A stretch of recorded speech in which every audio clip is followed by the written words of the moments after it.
මේ දවස්වල මේ ඒ කියන්නේ දේවි කුසුමාසන චිත්‍රපටියත් එක්ක ලංකාව වටේම යනවා. සහ දැන් හවුස්ෆුල් එකක් යන්න වෙනවා. සහ මේ ආයි අලුත් නිර්මාණයකට සහභාගී වෙන චිත්‍රපටියකට. ඉතින් ඒකයි තව ටෙලිඩ්‍රාමාස් දෙකට ආරාධනා කරලා ඉන්නවා. ඉතින් ඒක තමයි මේ දවස්වල වැඩ කටයුතු. දේවි කුසුමාසන චිත්‍රපටිය නම් අපි නුවර සාන්ද්‍රාධිපුර ගියා. ඒ දෙකේම මේ ගොඩාක් ප්‍රතිචාර හම්බුණා. ඉතින් ගොඩාක් සතුටුයි. සහ මේ ගොඩක් අය ඒ කියන්නේ ඒ රඟපාන අයත් ඒ ගම් වලට ගියාම ඒගොල්ලන් දක්වන ආදරය සහ මේ ඒ කියන්නේ අපිට දෙන කමෙන්ට් ගොඩාක් වටිනවා. ඉතින් මේ ගොඩක් අය මම කියන්නේ ගොඩක් නළුනිලියෝ නිර්මාණයකට සහභාගී වෙලා එතනින් අයින් වෙන්න අරකයි මම කියන්නේ ඒ කියන්නේ මේ අධ්‍යක්ෂක සහ නිෂ්පාදක කුමාරත් එක්ක එකතු වෙලා මම කියන්නේ ඒගොල්ලන්ගේ කැම්පේන් එකට දායක වෙන්න ඕනේ කියලා මගේ පෞද්ගලික මතය.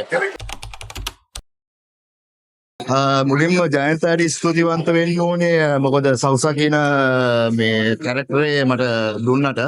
ඉතින් මම ආසයි වෙනස් වූ චරිතය. හැබැයි ඒ වෙනස් වූ චරිතත් හරි පරිස්සමෙන් කරන්න ඕනේ. මොකද අපි රඟපාන්නේ රසික රසිකාවන්ට.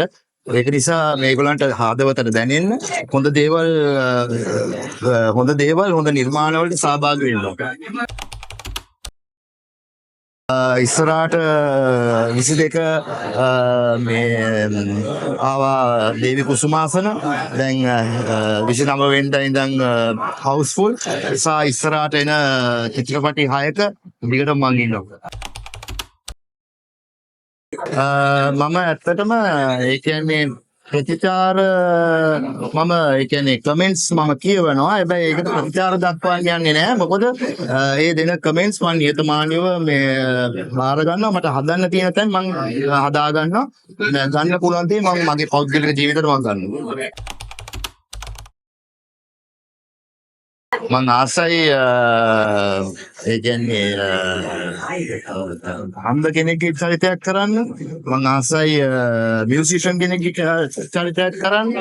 මං ආසයි තවත් දැනෙන්න සුද්දගේ චරිතයක් කරන්න ජයන්ත අය මට දුන්න අවස්ථාව වගේ. ඇත්තරයෙන් මිනිස්සුන්ට good and the bad and the ugly ඒ තුනම තියෙනවා හැමෝටම. මටත් ඔයාටත්. හැබැයි මාව දන්න අය දන්නවා රයන් ඇවිල්ලා හොඳ පපුවක් තියෙන හොඳ ෆිට කොල්ලෙක්.